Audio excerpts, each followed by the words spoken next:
Welcome to SVR academy. Union government petrol and diesel petroleum మీద 10 rupees excise tax కట్ని విధించినప్పటికీ కూడా retail petrol diesel ప్రైసెస్లో, అంటే మనం petrol bunk దగ్గరికి వెళ్ళిన తర్వాత ఆ ప్రైసెస్ రిటైల్ ప్రైసెస్ వాటిలో ఎలాంటి మార్పులు రాలేదు. ఎందుకు, ఏం జరుగుతుంది అని ఒకసారి చూస్తే, 1 లీటర్ పెట్రోల్ మనం ఒక ఢిల్లీ నంబర్ తీసుకున్నాం అంతే. 1 లీటర్ పెట్రోల్ బేస్ ప్రైసు 57.35 రూపాయలు ఉందండి. దీనికి ఎక్సైజ్ డ్యూటీ అంటే సెంట్రల్ గవర్నమెంట్కి ప్రతి లీటర్కి ఎంత ట్యాక్స్ వెళ్తుందంటే 21.9 రూపీస్ వెళ్తుంది. తర్వాత డీలర్ మార్జిన్, అంటే దీన్ని మార్కెటింగ్ చేసినందుకు కాను డీలర్కి 3.8 రూపాయలు వెళ్తుంది ప్రతి లీటర్కి.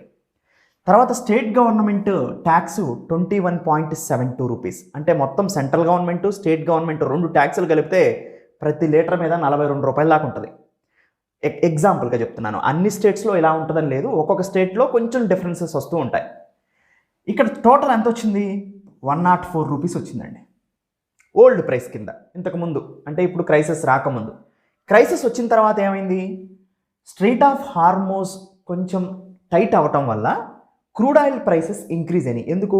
సప్లై తగ్గి డిమాండ్ పెరిగి ప్రైస్ రైజ్ అయింది. ఓల్డ్ ప్రైస్ ఇంతకుముందు 57 ఉండేది కాస్త ప్రతి లీటర్ ఇప్పుడు 67.35 అయింది. అంటే ఇక్కడ 10 రూపాయలు పెరిగిందండి బేస్ ప్రైస్. అంటే క్రూడ్ ఆయిల్ ప్రైస్ బేస్ ప్రైసే 10 రూపాయలు పెరిగింది. కానీ excise duty 21.9 rupees central excise. ఇది సెంట్రల్ గవర్నమెంట్కి ఇంతకుముందు 21.9 రూపీస్ విధించేది. ఇప్పుడు 10 రూపాయలు ట్యాక్స్ కట్ విధించింది. అంటే ఎంతకు వస్తుంది? 10 రూపాయలు తగ్గిస్తే 11.90కి వస్తుంది. అంటే సెంట్రల్ గవర్నమెంట్కి ఇప్పుడు 10 రూపాయలు తక్కువ వెళ్తుంది ప్రతి లీటర్కి కూడా. And dealer margin same, state government same revenue. Central government excise duty మాత్రం తగ్గింది ఇక్కడ. సో అంటే ఇక్కడ పెరిగిన 10 రూపాయలని ఈ సెంట్రల్ గవర్నమెంట్ ట్యాక్స్ కట్ ద్వారా ఇక్కడ సరిచేసింది. సో దానివల్ల సేమ్ ప్రైస్ మెయింటైన్ చేసింది.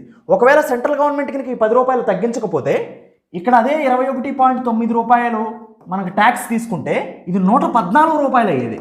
అంటే ఇక్కడ రిటైల్ ప్రైస్ అనేది ఇంక్రీజ్ కాకోకుండా చూశారు. అంటే బేస్ ప్రైస్ పెరిగింది కదా, దాన్ని తగ్గించడానికి ట్యాక్స్ తగ్గించారనమాట, రిటైల్ ప్రైస్ సేమ్ విధంగా ఉంచడం కోసం. అందుకని మనకి రిఫ్లెక్ట్ కాలేదు రిటైల్ ప్రైసెస్లో.